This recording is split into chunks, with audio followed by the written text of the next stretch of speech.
Thank you for being here. We were waiting for other people to join, but I think we are already full. So today we will be talking about how to bridge the communication between the support and dev team. And when I'm talking about the support team, I'm not talking about like the guys like taking cases from normal customers. I'm talking about the end user finding bugs and sending those bugs to the support team, which helping after the deployment, after the go live. So we will talk a little bit about Apex, but first of all, who is a developer here? Oh, okay, nice. Who's an admin? There's only one admin? Okay, so then I will go a little bit fast about what is Apex, because basically you all know what is Apex, just for the ones that they don't know. And we will talk a little bit about what is debugging, what kind of tools we can use, and how we can create a synergy between the dev and support team in order to communicate with each other. First of all, my name is Abdelhakim Mouttaqui, so you can call me Abdel. This is my LinkedIn profile, so if you would like to connect with me, I will be very happy. I do have around 18 years experience as a software developer, and I started like 11 years ago to start working with Salesforce.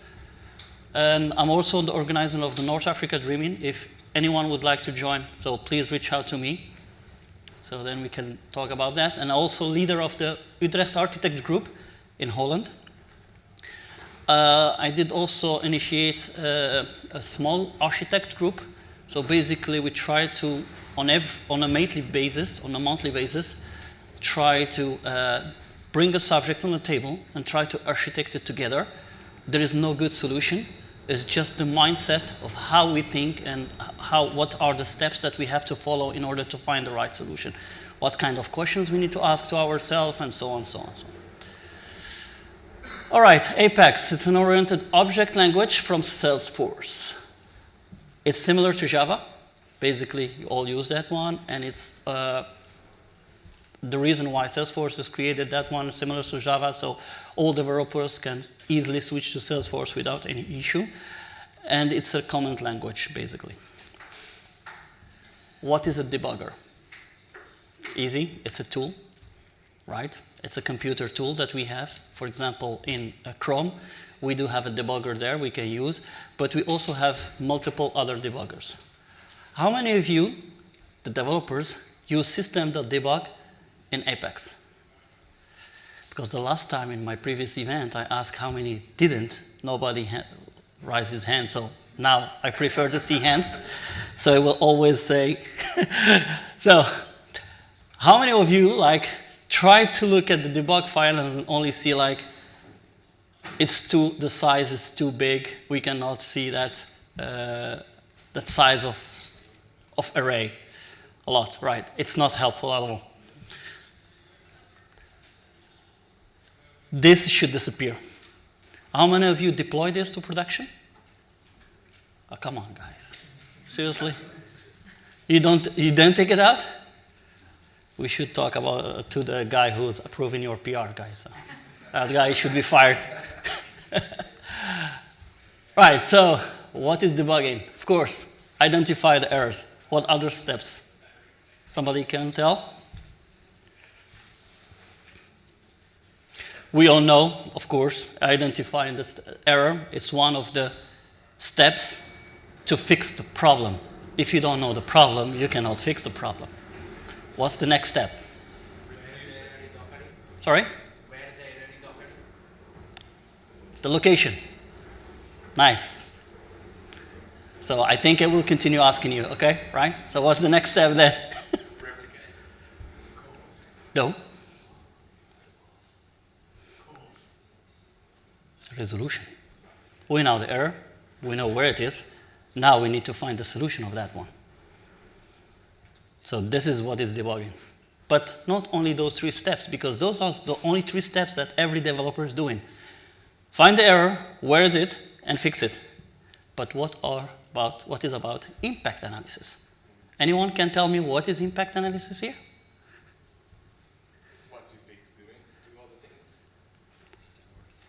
What the problem can create in the future. So sometimes it's not a bug, it's just a log. You're looking at the log, and then you see that you're close to limit of, for example, SQL limit or DML limit. So debugging helps you, because now we have to also understand that debugging is not only when you have a problem, it's also when you don't have a problem, you need to debug your code. And this is a mistake that most of the developers are doing. They basically, what they do, they just check it, it's working, it's doing the job, let's push it to production, right? But they never look at if they are maybe reaching the limit, or maybe the transaction from top to bottom, it's the heap size maybe, something like that. So they need to check this, and that will help to analyze the impact of that heap size or DML. If, for example, you are talking today about 100 records, tomorrow you are dealing with the 10,000 records, what's going to happen? If your code is going to still work or no? And the last one is benchmarking. Can anyone tell me what is benchmarking? So assessing before and after. So it's mostly assessing, but assessing what business requirement and what you delivered, basically. So if I take a small method, aggregation, taking two numbers, int, and its output is just a digit. So your code it still works if you say add and you put inside 1, 1. So basically, it will give you 3. Is it working? Yes, it's working. You will have a bug? No. Is it what the customer wants? Of course not, because it's supposed to return 2. But it's returning 1, returning 3. So it's not correct. So this is also, it helps really to identify if what you build is what is requested. We as a developer, because as I mentioned in the beginning, we like to do fancy stuff, build things very nice, try to challenge ourselves by complicating what we are building, but the business doesn't care. They care about what they want, and they should to see it if it's really there or not. Otherwise, it's a bug. It will not throw an error, but it's a bug. So what kind of tools we can use? Anyone have seen this screen before? The full screen? On only this part of it. Huh? The full screen. Nice. Let's go step by step. So this is how you can enable this. So you go to Debug View Log, and then you select all of this stuff. And let's go for the ones that they never saw this screen before, because this is very helpful to debug. So this is give you the stack tree, execution tree. What has been executed first and how much time it takes. This is help you when you run, for example, your script, maybe in anonymous windows, or you just run a method. So you see how much exactly time it takes, and the heap size. The heap size is very important. I think a lot of developers, they don't see it at all. And those systems.debug create a lot of problems if you have a lot of data there. Those, they really kill your heap size quickly. And of course, you can see there, so it gives you the hierarchy of items in progress. And the other one, the performance tree, is to give you like the better look of the performance of your operations. The next one is a bottom-up view of the current selected item. So when you select an item, so it tells you exactly same thing, the duration. The duration is very important. I have like seen one of the developers, they built something, it's working. But when we try to execute that one, the socket query take 5 seconds. And he was very happy to deploy it to production. It's working. It did not create any problem. We tried in UAT, we tried everywhere. We tried even in production, it's working. But as soon as we start pushing a lot of data, then it explodes. And then we start getting a lot of notification from Salesforce that this is a problem, this is a problem. So it's not a bug in the past, but it can be a bug in the future. Next one, the execution overview, the save order. This is very good when, for example, you are trying to understand why some records has been created while you are not asking for those records. So you execute your code, and then suddenly some records are getting created, just like that. So this is help you exactly which object have been touched in this transaction, and in the order. So you can see, of course, you created an account, and then you created a contact opportunity. So this helps you exactly to see what has been executed and which object has been impacted. So you don't have to read everything, all your debug logs. You can just come here and see it. The next tab, it's the limit, of course. How many DML, how many SOCL queries, and so on. And the other one is the timeline. So this, it will help you exactly to identify what part of your code took most of the time. So if you'd like to improve your performance, then you can just go straight to that part and then try to reduce the time of execution. Same thing here for the executed unit. You get the methods, the max, the min, how many times it has been executed, the heap size, and so on. Right, so the next tool. Who doesn't know that one? No, sorry, wrong question. Who knows that? Nice. So do you know how to enable those logs, right, for all the users? And do you know that we have multiple levels? Right, good. So we have the none, error, warning, info, debug, fine, finest, and so on, so on. We have seen in system, the previous one, system, the debug, that we only have one parameter, which is the message. But this one contains also the login level, and then you say which one. So do you know why we need to add this one here? Someone can answer? So that it appears on that specific level. So let's say if you are debugging, like the system.debug, the one which you showed earlier, we want it only when the developers want, right? So we would like Exactly. want it at the info level, not Exactly. So when you put system debug in your, for example, if you have to still, and you would like to add the system debug, so if you put the level, so that debugging will appear only if you are selecting that level in your debug log, in your debug, when you enable the debugger. If you say would like to have only the finest, so, and you put here the finest, so whatever in this message will appear only when you enable it for the finest. But if you just put it, for example, for the info or warning or something like that, this message will not appear. That helps you also, for example, if you still want to use those debugs, also to make sure that you only use them whenever you really need them, like when it's in finest. All right, so story of SupportDev synergy. A lot of people here, they will recognize themselves here in this picture.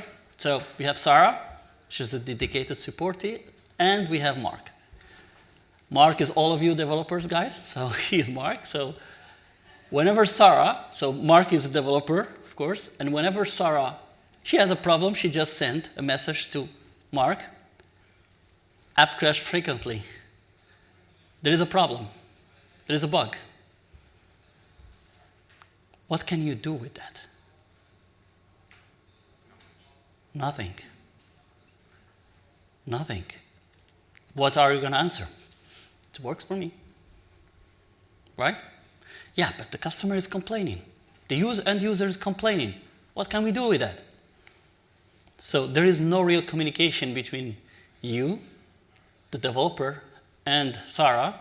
Why? Because first of all, she is not a developer. She does not understand what you built.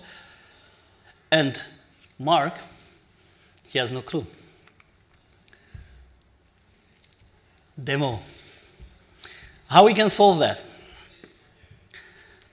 So I have here something that I can see only, and I need to share it with you.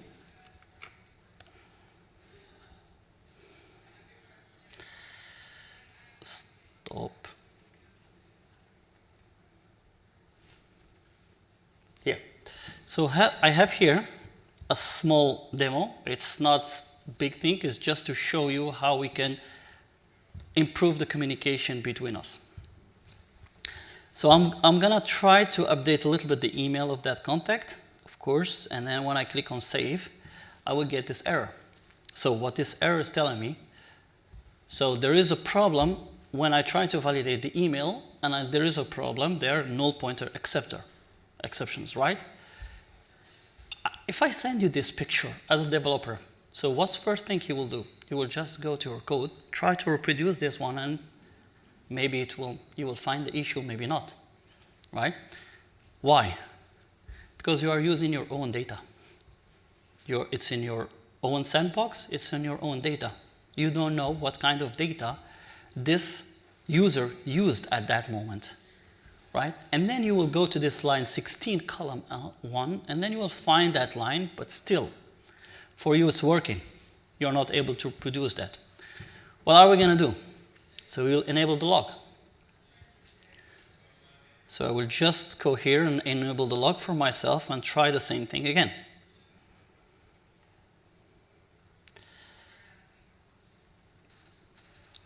Just put the dates for today. And something very important is I need to select the finest level. Otherwise, I will not get a lot of information. So as Sarah, she will have this discussion with the agent. She will ask him, please do it again, while she will capture the log. Because unfortunately, I also had a discussion with Salesforce.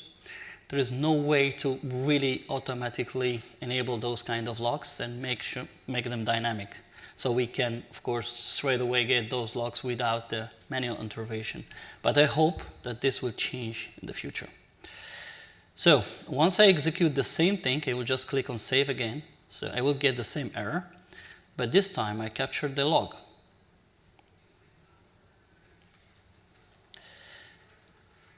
Okay, so I click here. Can anyone read this? Maybe, maybe not, but then you have to go through all of this. So in our case, the code is really small, but in some cases is thousands and thousands of lines here. So what I will be doing is just download this code,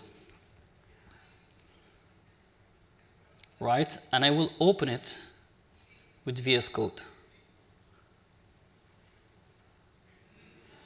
So I have the code here. So now it does not change much. It's not because I bring it here, it looks nice. It's just, well, it looks nice, to be honest. I'm not gonna lie, but this is much better than what we have there. But what I can do here, because I have the log, I'm able to run the Apex debugger. So just go to command line, and I will be able to launch the Apex reply debugger from this line. So as soon as I do that, so I have here the play and stop buttons here, so I can play my debugger. But since I know that I have the problem in this trigger on the line 16, then first thing I will do, I just click here, create a breakpoint, to tell my debugger to stop at this line, right? And of course, because I know that there is a problem there, I can ask him to stop, to try to understand what's going on. So as soon as I play, it will go. However, it will stop here, and I do have all the information on the left side, and I can see that my contact contains this information, right? Let me just reduce this one. And my account also contains this information. And what I see here is that I have the null exceptions. And the null exceptions is on this field, on the website field. Because I'm trying to replace something, right, by something else on this value. But the website here, if I look at the account side here, does not exist. But I would never know this if I am using my own data in my sandbox, and I'm working on that. I will never know that because the account that I'm using to test contains already a website, right? So now I know the issue. if I go back and try to update this one, I will cancel this. I go to account